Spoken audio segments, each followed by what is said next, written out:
안녕하세요. 오늘도 사연살롱을 찾아주셔서 감사합니다. 저는 올해로 결혼 15년 차에 접어든 40대 여성입니다. 그리고 남편과 살면서 최근이 제일 힘들었는데요. 참 아이러니하게도 이젠 돈 좀 벌어서 먹고 살만 하니까 모든 것이 다 스트레스가 되었어요. 예전 돈 없을 때는 그래도 돈만 없을 뿐 식구들끼리 얼굴 붉히지 않고 그럭저럭 잘 살았던 것 같은데 참 이상한 일이 아닐 수 없었죠. 그리고 원래 남의 애는 빨리 크고 다들 아무 문제 없이 잘 먹고 잘 사는 것처럼 보인다고 저만 빼고 다들 무탈하게 잘 사는 것 같아 우울했는데요. 제가 그 사람들보다 무엇이 부족해서 시댁 식구들과 자꾸 사이가 꼬여만 가는 건지 도통 모르겠어서 억울한 게 한이 될 지경이었어요. 저는 정말이지 제가 할 수 있는 최선을 시댁 식구들에게 다 베풀었다고 생각하는데 좋은 것도 계속되면 독이 된다고 누구 말처럼 호의가 계속되니 권리인 줄 알더군요. 물론 이젠 과거형이 되어 호의는커녕 왕래도 하지 않는 남처럼 지내고 있지만 저도 사람인지라 지난 날을 떠올리면 아직까지 마음 깊은 곳에서 울화가 치밀어 오릅니다. 그래서 이렇게나마 제 이야기를 쏟아내고 싶은 마음에 머리털 나고 처음으로 사연을 보내게 되었는데요. 제 이야기 끝까지 들어주시고 여러분들의 의견도 들려주셨으면 좋겠어요. 저는 남편을 지인의 소개로 만나 4년 넘게 연애를 했어요. 남편과 저는 2살 차이로 거의 친구처럼 지냈는데 그렇다 보니 4년이란 시간이 그다지 길게 느껴지지 않았는데요. 서로 나이가 어느 정도 차다 보니 자연스럽게 결혼 이야기가 나왔어요. 그리고 저도 남편도 어떤 고민도 없이 결혼을 한다면 당연히 이 사람이 나의 배우자라고 생각할 정도로 서로 사랑하고 신뢰하고 있었는데 다만 남편 집, 즉 시댁 형편이 워낙에 좋지 않아 그 점이 문제였었죠. 그 당시 시댁은 가난해도 너무 가난했거든요.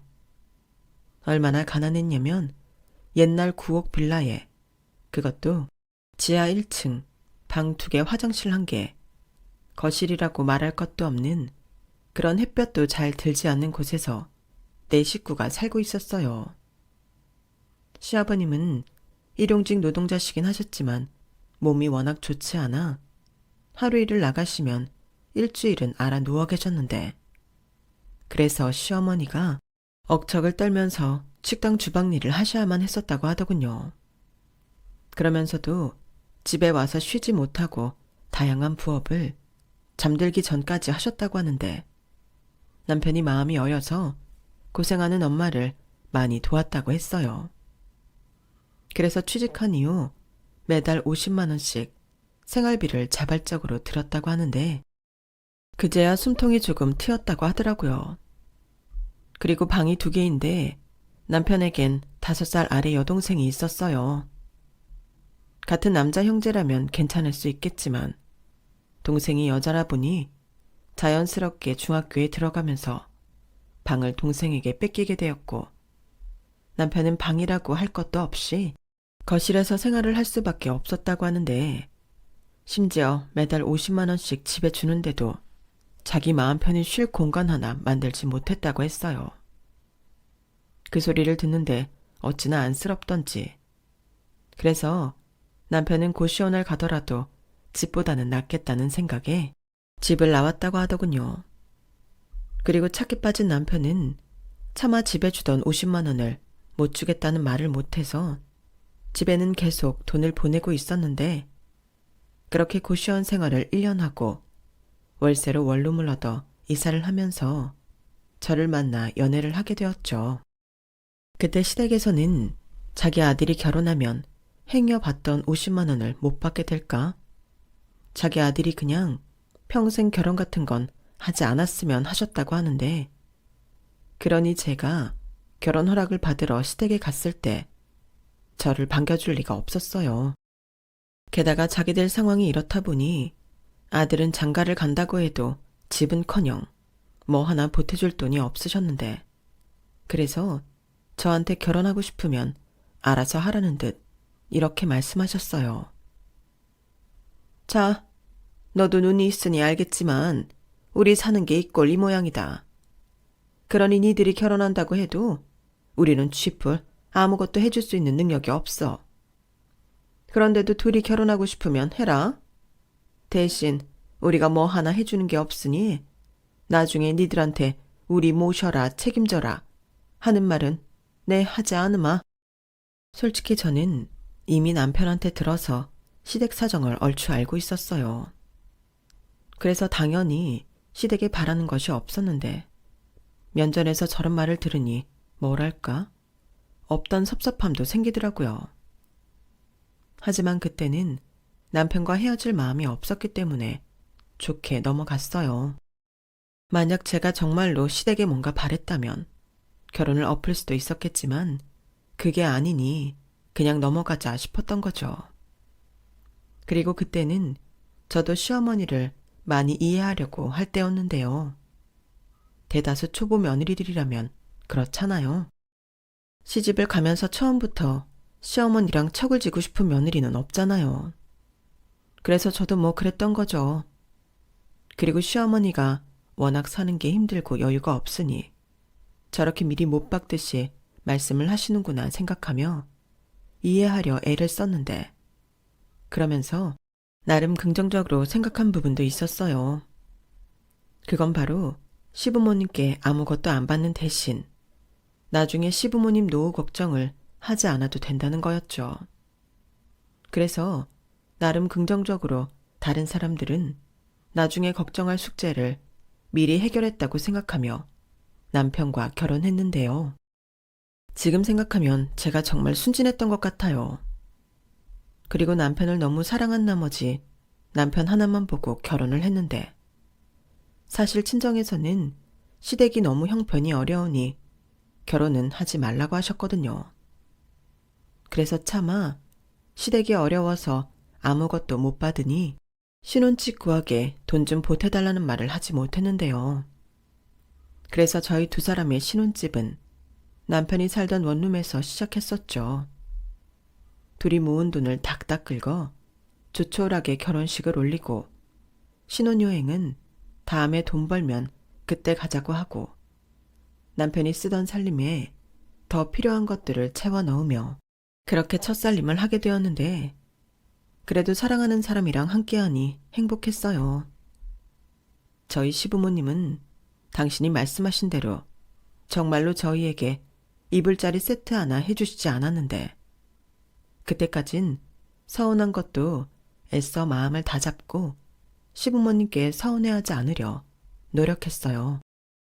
그리고 그때 당시 남편은 대기업까지는 아니었지만 그래도 꽤 큰 중견회사에서 최연소 과장으로 또래에 비해 연봉이 조금 높은 편이었는데, 그래서 저만 잘하면 살림을 잘 키워갈 수 있다고 생각했죠.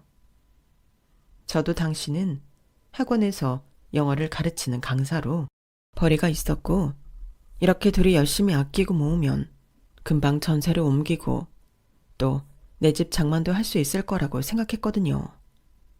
하지만 현실은 제가 생각한 대로 흘러가지 않았어요. 어떻게 된 이유인지 시어머니는 이젠 당신 나이도 있고 힘이 들어서 주방 일을 못 하신다고 저희랑 상의도 하지 않고 일을 그만두셨어요. 그리고 시아버님은 병원 가는 횟수도 늘었고 비싼 치료도 망설임 없이 받으셨는데, 그러니 매달 받던 50만 원으로는 생활이 되지 않으셨죠. 예, 너도 양심이 있으면 우리 생활비를 좀 늘려줘야 하지 않겠니? 전에는 내가 나가서 벌고 네 시아버지가 나가서 벌어서 그걸로 해결이 됐지만 지금은 너도 들어서 알잖아. 나는 이제 힘들어서 더는 주방일 못하고 네 아버지는 원래부터 몸이 약한 인간이라 병원을 내 집처럼 다니는 사람인데 그냥 생활비 100만 원만 더 보내라. 네? 그럼 매달 150만 원을 달라는 말씀이세요?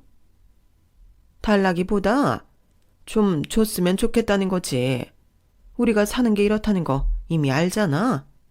그리고 만약에 더 큰 돈 나갈 일 있으면 그때는 니들이 알아서 좀 도와주고.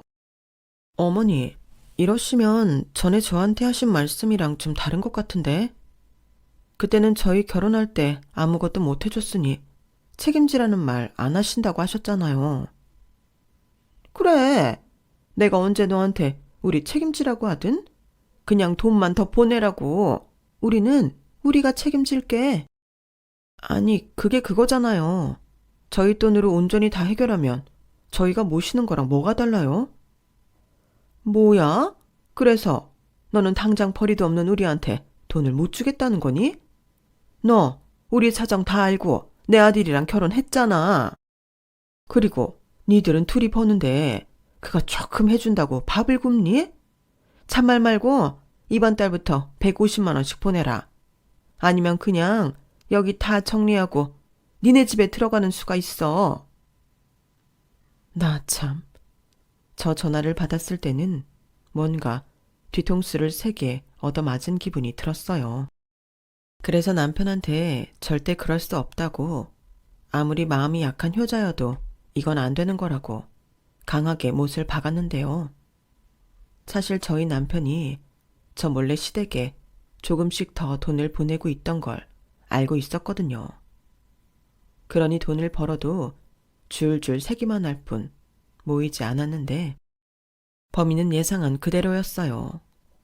그리고 제가 하도 반대를 하니 150만 원에서 100만 원으로 줄이기로 합의를 봤는데 제 입장에서는 그것도 성에는 차지 않았는데요. 하지만 남편 입장을 생각해 그것도 어렵게 넘어갔죠. 그런데 정말 해도 해도 너무하시게 시부모님은 그 100만 원도 적다며 남편을 통해 핸드폰 요금 낼 돈이 없다, 세금 낼 돈이 없다며 10만 원, 20만 원, 많게는 50만 원까지도 계속 뜯어가셨는데 그걸 알았을 때는 한참 뒤였어요. 그래서 계속 이렇게 살다가는 월세 탈출도 못하고 아이도 못 가질 것 같아서 고민이 많았는데 그렇다고 매정하게 수입도 없는 시댁에 돈줄을 끊을 수는 없는 노릇이었죠. 아마 그때부터였던 것 같아요. 제가 조금씩 재테크에 관심이 가더라고요. 그래서 푼돈이라도 무조건 모으려 억척을 떨며 살았는데 그래도 남편이 워낙 저한테 잘하니 힘든 줄도 모르고 살았어요. 지나고 나면 이것들도 모두 추억이 될 거라고 생각하며 언제가 우리 부부한테도 좋은 날이 올 거라고 믿어 의심치 않았는데 저희 친정 부모님 마음은 달랐죠. 저희 친정 부모님은 저희가 결혼하고 신혼집을 와보시고는 많이 속상해 하셨거든요. 왜 아니겠어요? 당신 딸이 반대하던 결혼을 하고 변변한 살림살이도 없이 고생만 하고 있으니 그 모습이 마음 아프셨겠죠. 그래서 그 길로 저희 집에는 오시지 않았는데요. 무슨 행사가 있어도 항상 친정으로 때론 밖으로 부르셔서 외식을 하곤 했어요. 그리고 그 돈은 당연하게 저희 부모님이 내셨는데 그것도 한두 번이지 계속 그럴 수는 없어서 우리가 낸다고 했더니 그것도 못하게 하셨어요. 그리고 한참 뒤 제가 그때 하도 고생하고 사는 것 같아서 너무 보기가 힘들었다고 하셨는데요. 그때 저희 엄마가 이렇게 말씀하셨죠. 너도 애 낳고 살아봐. 그 자식이 고생하는 거 볼 수 있을 것 같아? 우리가 남들 기준에 엄청 잘 사는 건 아니지만 그래도 니네 시댁은 해도 너무해. 엄마 또 그런다. 우리 시어머니도 뭐 있는데 해주기 싫어서 그러셨나? 다 사정이 안 좋으니까 그런 거지. 그리고 따지고 보면 우리 시어머니도 굉장히 트인 사람이야. 결혼할 때 해준 거 없으니 앞으로 우리한테 뭐 하나 바라지도 않겠다고 했으니 쌤쌤 아닌가? 나는 그렇게 어설프게 쥐꼬리만큼 해주고 생색내는 시댁보다는 우리 시댁이 훨씬 좋다고 생각해. 아우, 열분하셨다. 니네 시댁도 네가 그렇게 생각하는 거 알고 있니? 뭐 어찌됐든 이미 결혼은 했으니 무조건 잘 살아. 알겠어? 그렇게 친정엄마는 말하고 친정아빠 몰래 당신의 신용카드를 주셨어요. 비상용으로 하나 들고 있으라고요. 물론 저는 필요 없다고 안 받겠다고 거부했는데 집에 돌아오니 그 카드가 제 코트 호주머니에서 나오더군요. 아무래도 저희 엄마가 저 몰래 넣어두시고 가신 것 같았는데 그 카드를 보고 다짐했어요. 저는 절대 저 카드를 쓰지 않겠다고요. 하지만 어찌된 일인지 아끼고 산다고 살고 재테크를 한다고 해도 돈은 금방 모이진 않았는데요. 재테크도 워낙 푼돈으로 하니 수익이 발생해도 다른 사람들에 비해서는 미비했어요. 하지만 그렇다고 없는 형편에 무리는 할 수 없었고 당장 드리는 시댁의 생활비를 다시 줄일 수는 없었는데 설상가상으로 신우가 메이크업을 배우고 싶다고 학원비가 필요하다며 SOS를 치더군요. 어찌나 간절하게 부탁을 하는지 다른 사람도 아닌 가족인데 외면할 수가 없더군요. 그래서 그걸 대신 내주게 되었는데 그렇다 보니 열심히 살아도 어째 쳇바퀴만 돌고 있는 그런 막막한 기분이었어요. 그리고 남편은 점점 저한테 죄인처럼 미안하다는 말만 달고 살았는데 그것도 참 듣기 싫더라고요. 톡 까놓고 제 남편이 잘못한 일은 하나도 없었으니까요. 그래서 미안하다는 말 하지 말라고 하고 나름 어떻게 하면 돈을 좀 더 벌거나 모을 수 있을까?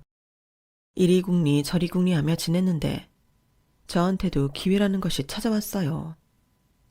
사실 그때는 기회가 아니라 큰 모험을 하는 일이었는데 같이 일하는 강사님 한 명이 자기 학원을 차려 대박이 났다는 소식을 듣게 된 거였죠.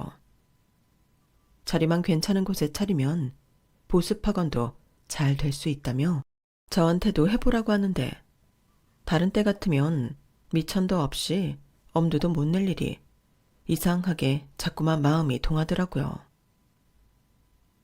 자기야, 나 학원 차려보면 어떨까? 뭐?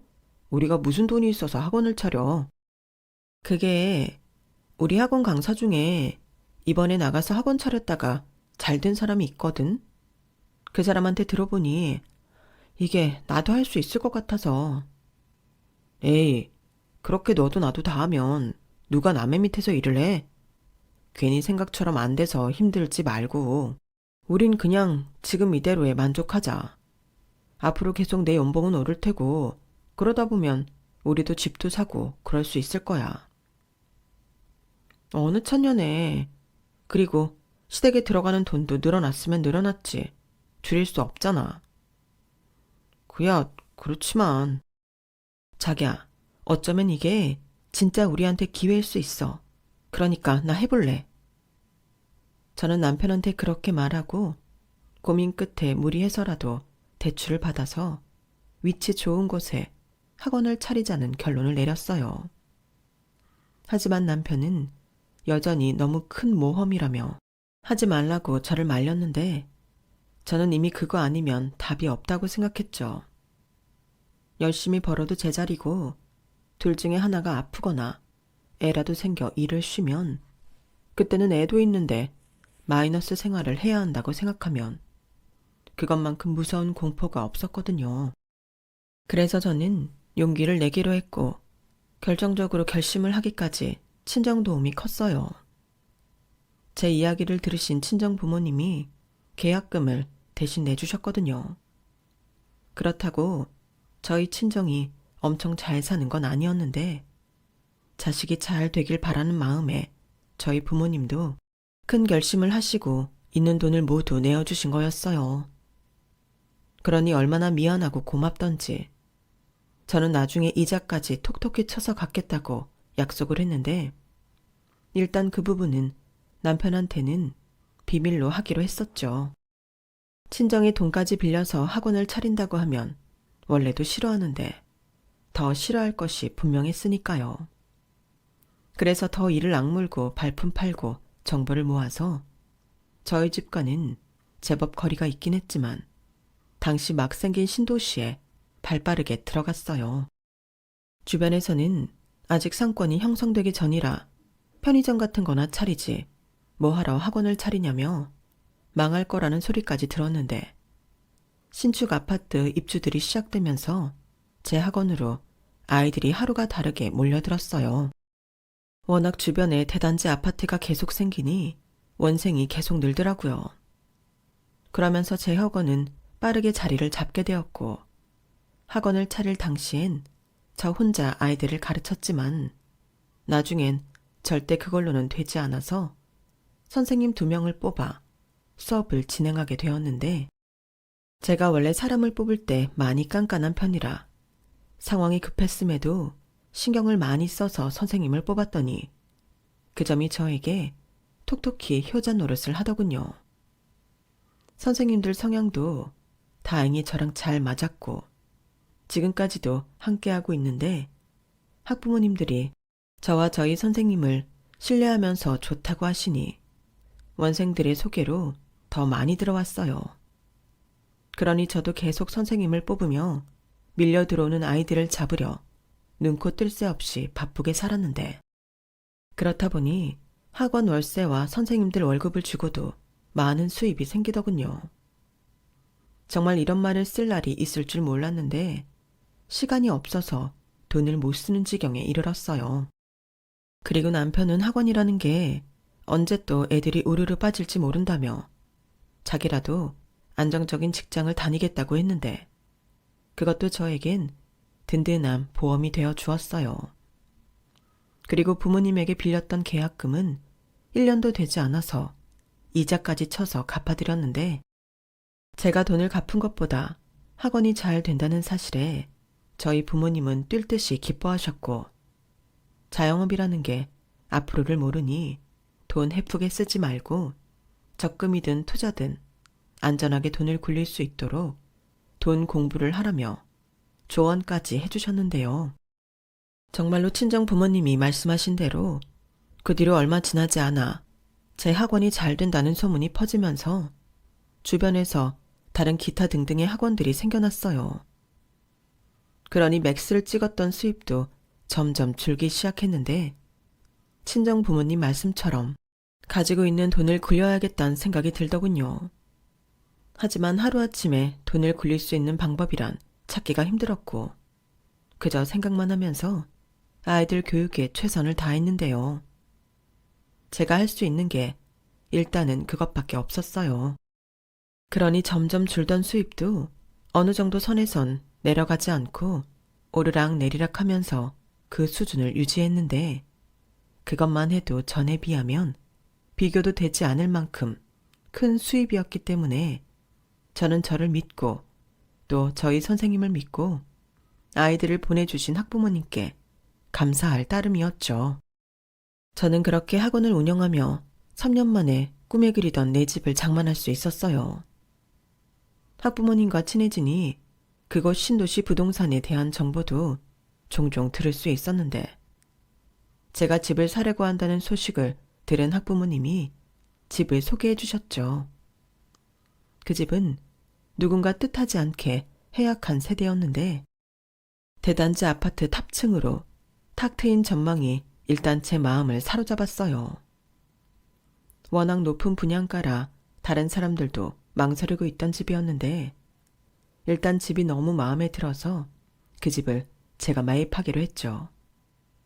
물론 대출을 조금 받아야 하긴 했지만 미래 가치를 생각했을 때 절대 손해볼 것이 아니라는 확신에 저는 과감하게 진행했어요.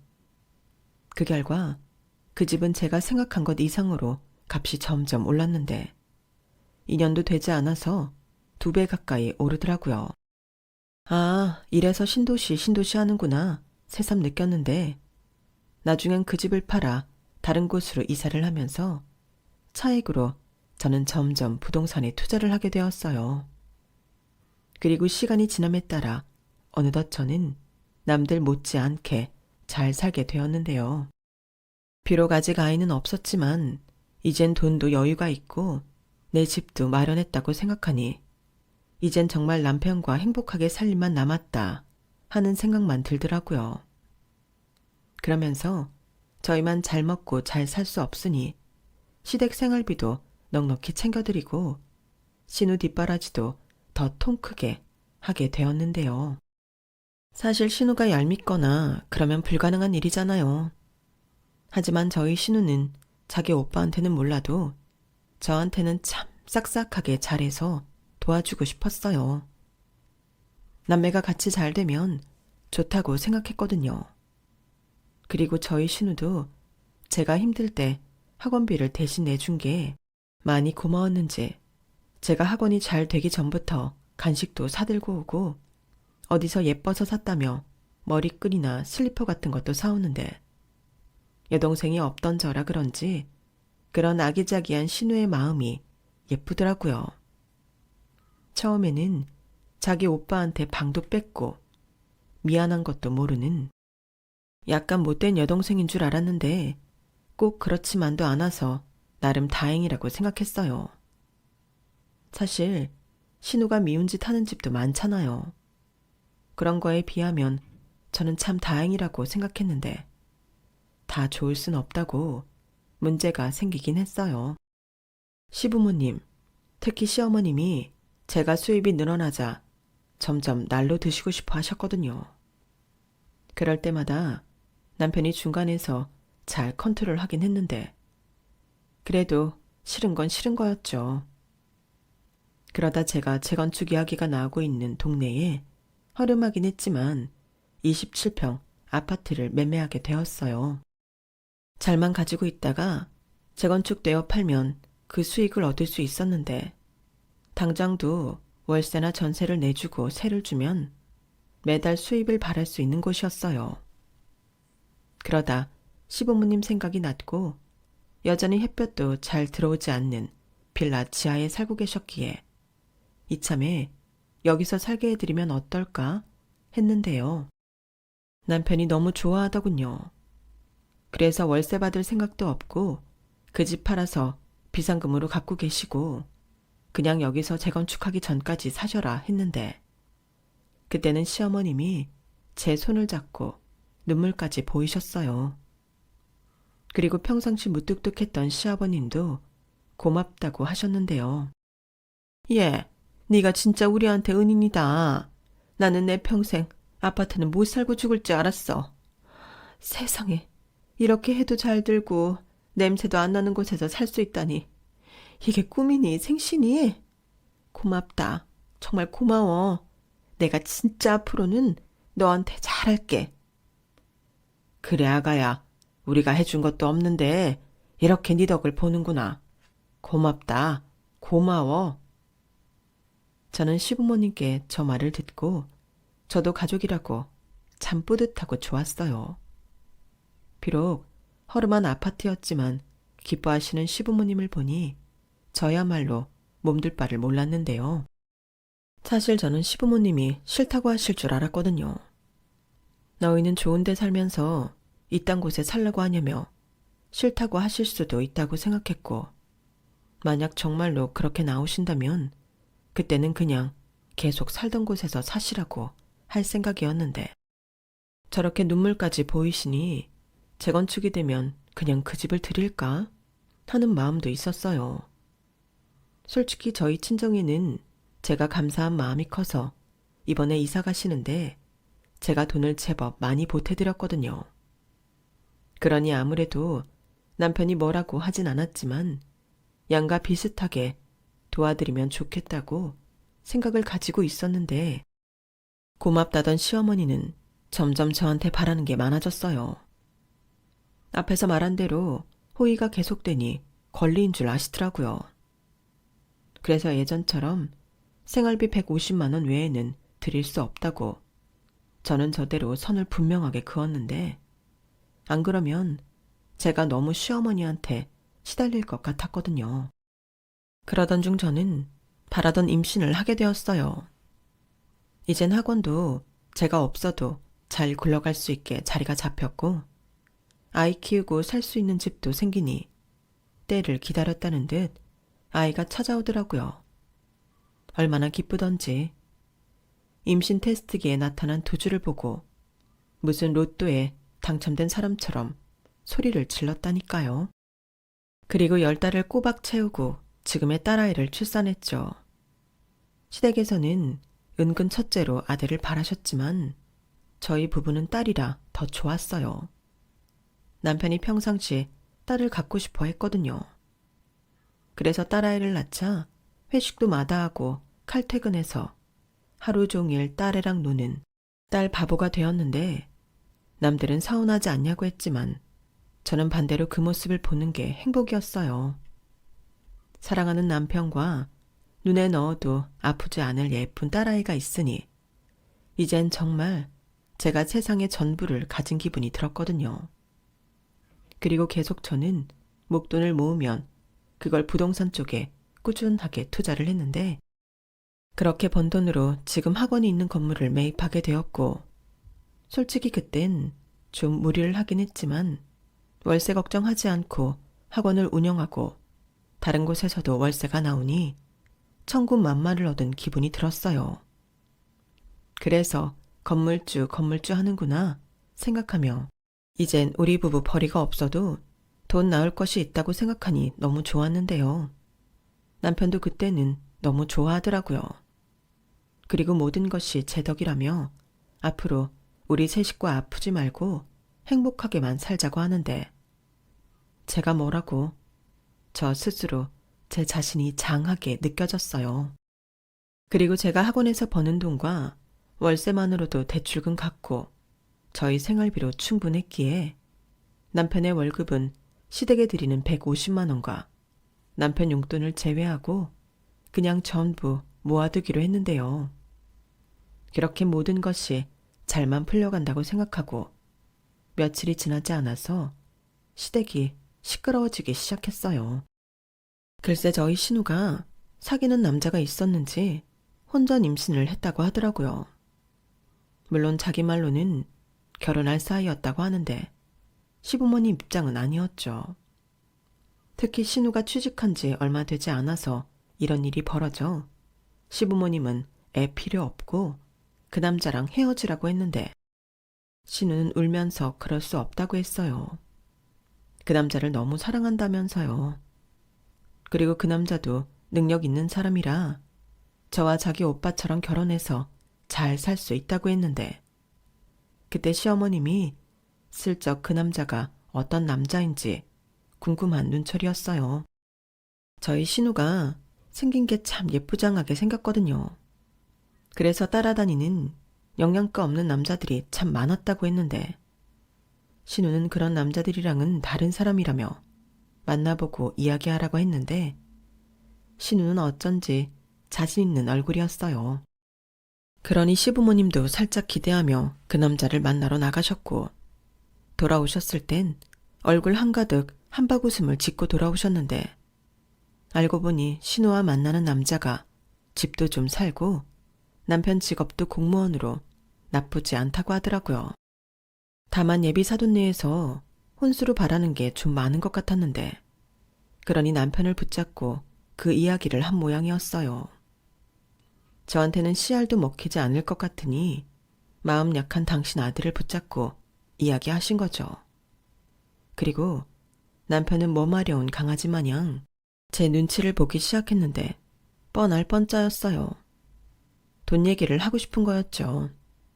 하지만 저는 일부러 남편이 먼저 이야기하기 전까지 아무 말도 하지 않았는데요. 저도 신우에 대해 나쁜 마음은 없지만 시어머님이 저희한테 당신 딸 시집 보낼 혼수비까지 떠넘기는 게 너무 싫었어요. 분명 그 빌라 판 돈이 있으실 텐데 당신 돈은 손에 꼭 쥐고 저희 돈만 탐내시는 게 너무 싫더라고요. 하지만 남편은 저기 있잖아. 어려운 얘기긴 한데 남이 시집 가는데 좀 도와주고 싶어. 우리도 힘들게 시작하긴 했지만 남이는 홀몸도 아니고 시댁에서 노골적으로 바라는 게 많다고 하니 마음고생이 많을 것 같아. 자기도 남이 많이 이뻐하잖아. 그러니까 이번 한 번만 남이 좀 도와주자. 이왕 시집 가는 거 시댁 눈치 안 보고 아기 낳고 잘 살 수 있게 해주고 싶어. 이건 우리 부모님이 시켜서 그런 게 아니라 내 진심이야. 라고 말하며 저한테 정말로 부탁을 했는데요. 그러니 저도 남편의 부탁을 외면할 수는 없었어요. 그래서 남편 월급 모아놓은 것을 확인하니 8천만 원 가까이 되어 있더라고요. 그래서 제 돈을 더해 1억을 만들었고 그 돈을 신우 혼수하는 데 보탤 생각이었죠. 제가 생각해도 1억이면 혼수도 넉넉히 하고 예비 시댁 눈치는 보지 않아도 될 것 같았거든요.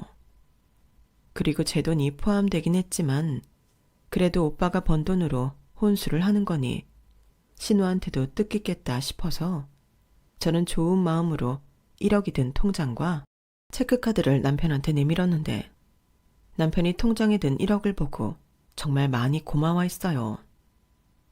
자기야, 난 정말 자기가 아니면 어떻게 살았을지 상상도 할 수 없다.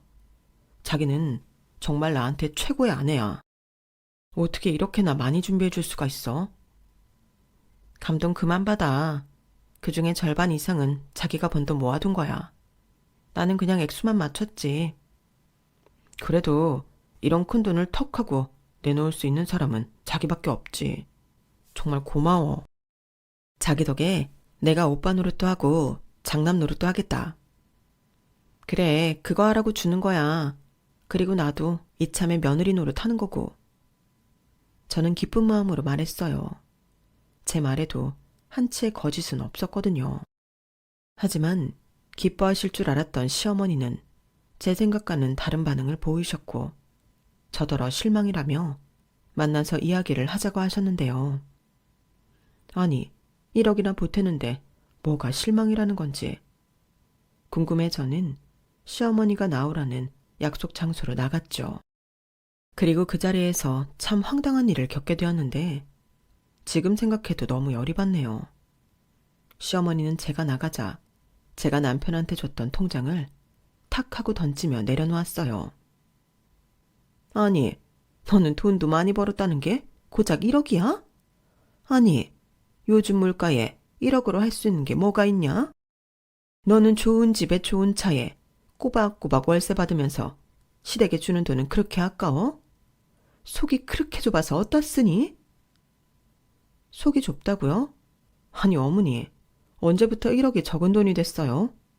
저는요, 결혼할 때 어머니한테 10,000원도 못 받았어요. 10,000원이 뭐야? 10원도 못 받았는데요. 그야, 그때 내가 말했지 않니? 우리 형편이 그렇다고. 그리고 너도 알겠다고 하고 결혼한 거잖아. 그리고 내 아들이랑 결혼해서 잘 살고 있고. 그럼 된 거지? 그 얘기를 지금 왜 해? 나는 지금 현재 이야기를 하자는 거야. 너 지금 잘 벌잖아. 그럼 적어도 신혼집 하는데 절반 정도는 네가 보태야지. 네? 신혼집 절반이요? 아니 제가 왜요? 왜긴 저쪽 집에서 공평하게 하자고 하는데 그게 무슨 소리겠니? 신혼집 할 때 절반씩 하자는 소리잖아. 혼수도 절반이고. 근데 고작 1억? 아니, 저는 그런 말도 못 들었고요. 그런 말을 들었다고 해도 드릴 수 있는 돈은 이것밖에 없어요. 저는 더는 할 말 없으니까 일어나겠습니다. 나머지 이야기는 그이랑 하세요. 그리고 이 통장은 제가 다시 가져갈게요. 카드도 잘 들어있는 거 맞죠? 저는 시어머니에게 그렇게 말하고 1억이 든 통장과 카드를 챙겨서 나왔어요. 그러자 시어머니는 노발대발 난리가 났고 그날 저녁 남편한테 한달까리 하겠다며 찾아오셨는데요. 시어머니는 저 보는 앞에서 저 들으라는 듯 남편을 무섭게 쥐잡듯 잡으셨어요. 이놈의 한심한 놈? 네가 그러고도 우리 집 장남이고 오빠야? 마누라가 돈 좀 번다고 이렇게 시댁을 무시하는데 너는 어떻게 가만히 있을 수 있어? 하나밖에 없는 지 동생 돈 때문에 파혼당하면 참 좋겠다. 뱃속에는 네 조카도 있는데 너는 네 동생한테 미안하지도 않아? 넌 왜 아무 말도 없어? 굴먹은 벙어리냐? 네 마누라 눈치 보느라 말도 못하는 거야 뭐야? 엄마, 그런 게 아니고요. 제가 지금 너무 당황해서 그래요. 도대체 얼마를 바라시는 건데요? 아니, 이 사람한테 결혼 전에는 아무것도 안 바란다고 했잖아요. 그야, 그때는 니들이 이렇게 잘 될지 몰라서 그랬지. 그리고 지금은 아니잖아. 남매끼리 잘 살면 두루두루 좋은 거 아니야? 네 동생도 이번 기회에 너처럼 팔자 피면 좋잖아. 나도 사위 덕도 좀 보고. 저는 시어머니의 말이 경멸스러웠어요. 화장실 갈 때 다르고 나올 때 다르다고 하더니 시어머니가 딱 그런 사람이더라고요.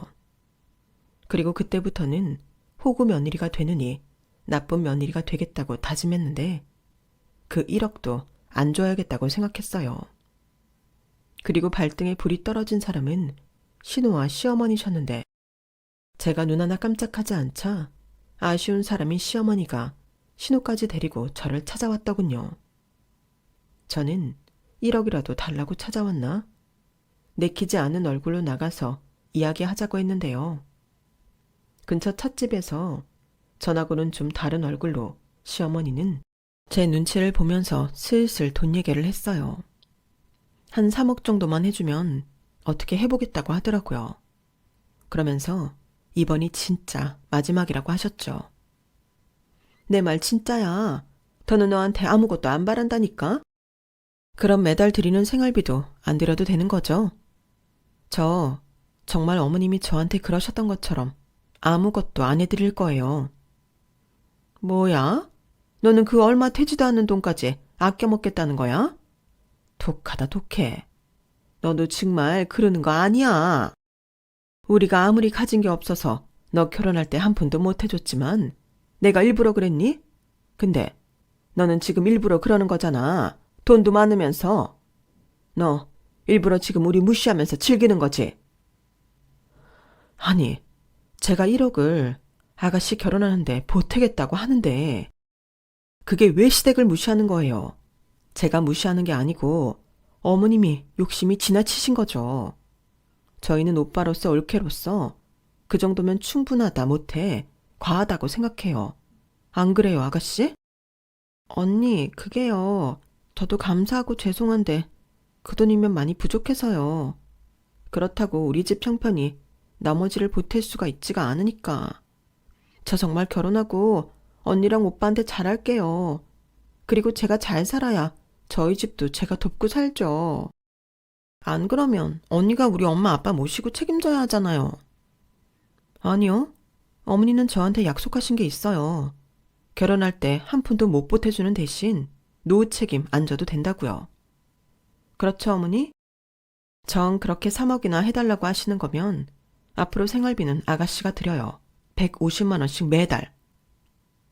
언니, 아니 어떻게 저한테 그런 말을 하세요. 저 임신했어요.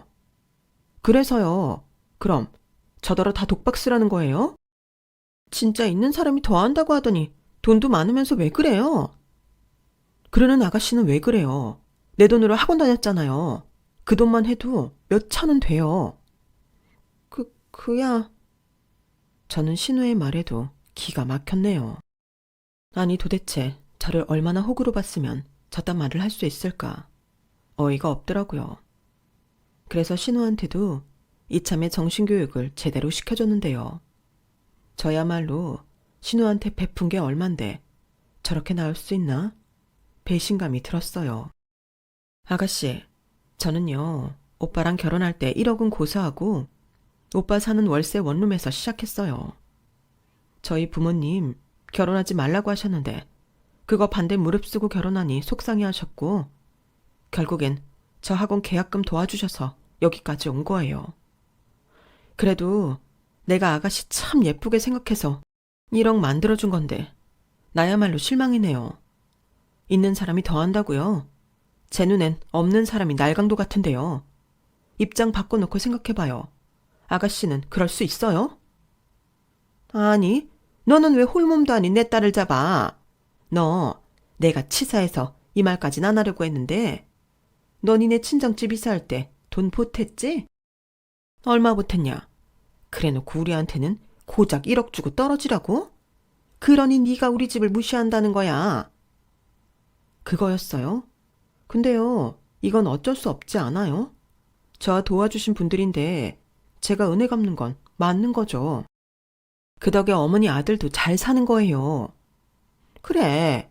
그러니까 아들도 잘 사는 김에 우리도 덕 좀 보겠다고. 우리가 남이냐?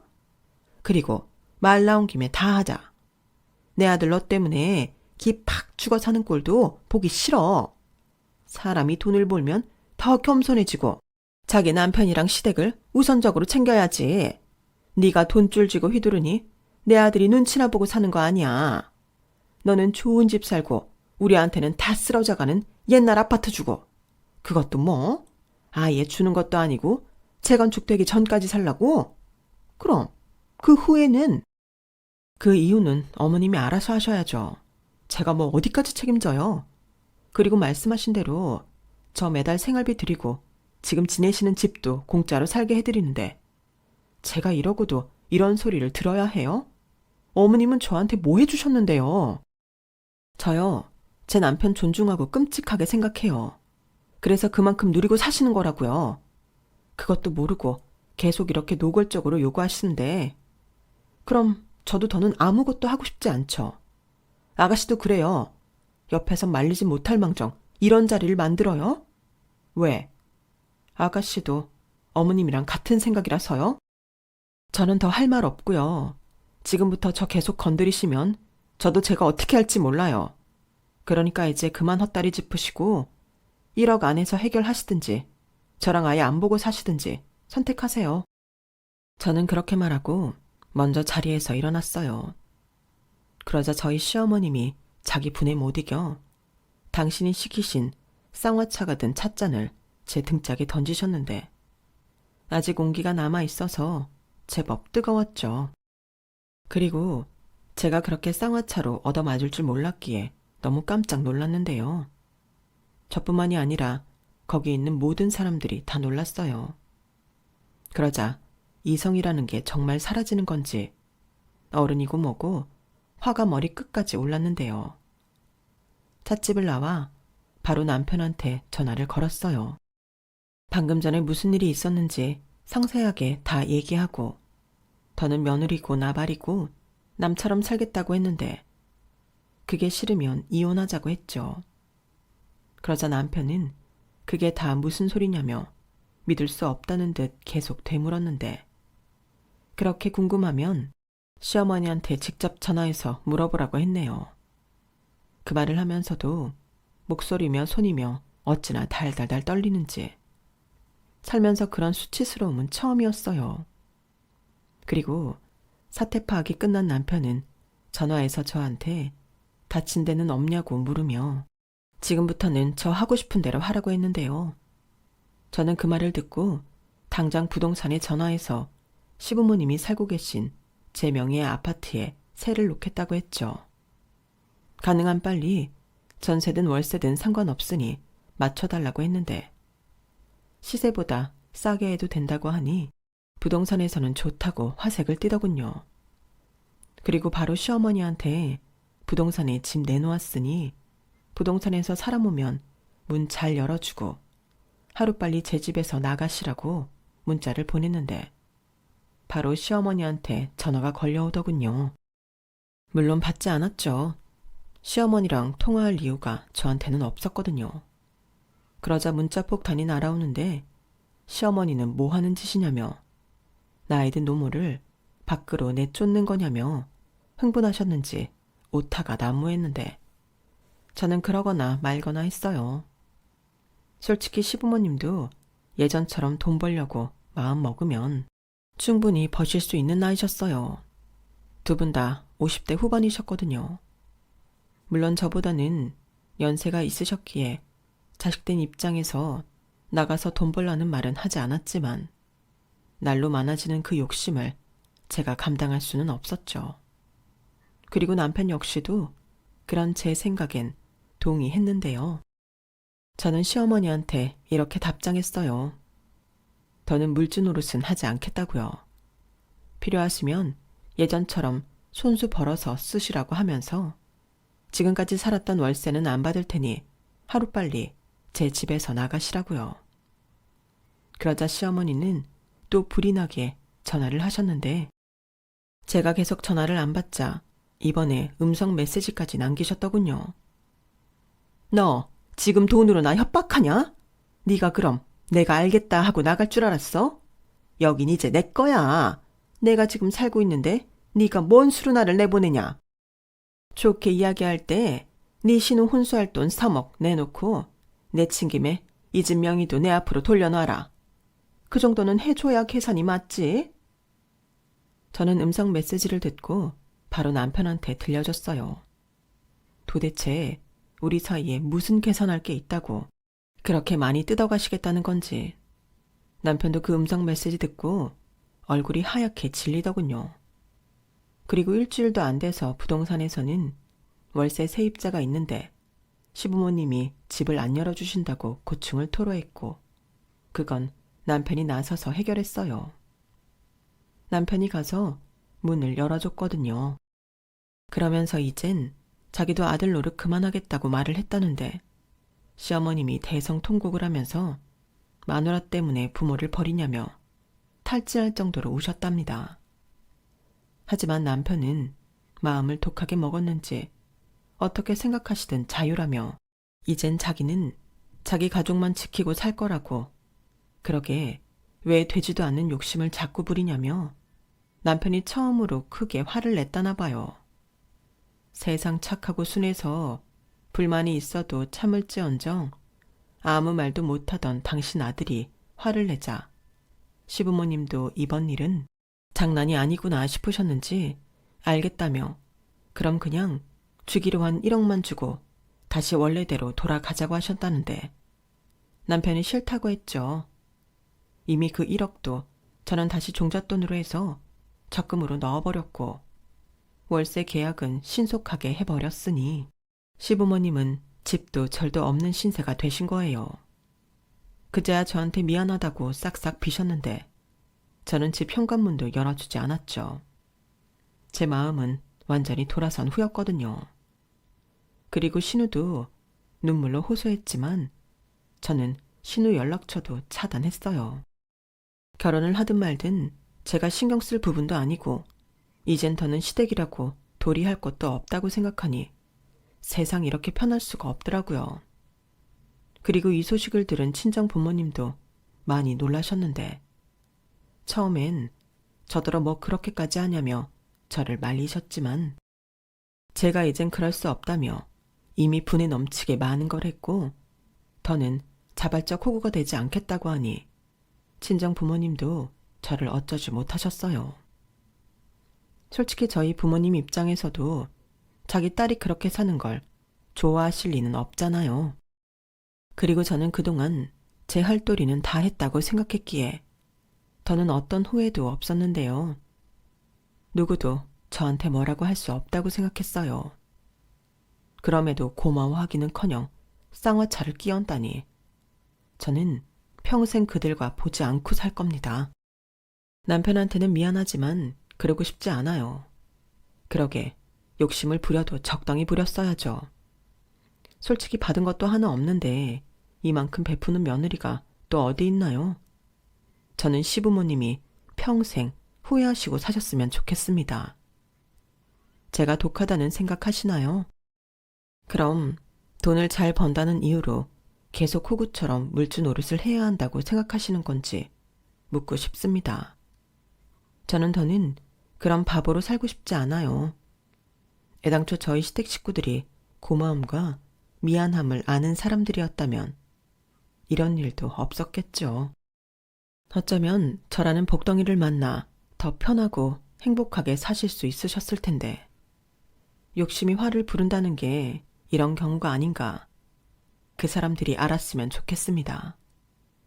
그날 이후 저와 남편은 시댁에 대해서는 전혀 아는 바가 없어요. 신우가 결혼을 했는지 파혼을 했는지도 알 수 없는데 알고 싶지도 않네요. 남편은 그날 이후 저한테 시댁 식구들에 대해서는 전혀 아무 말도 하지 않아요.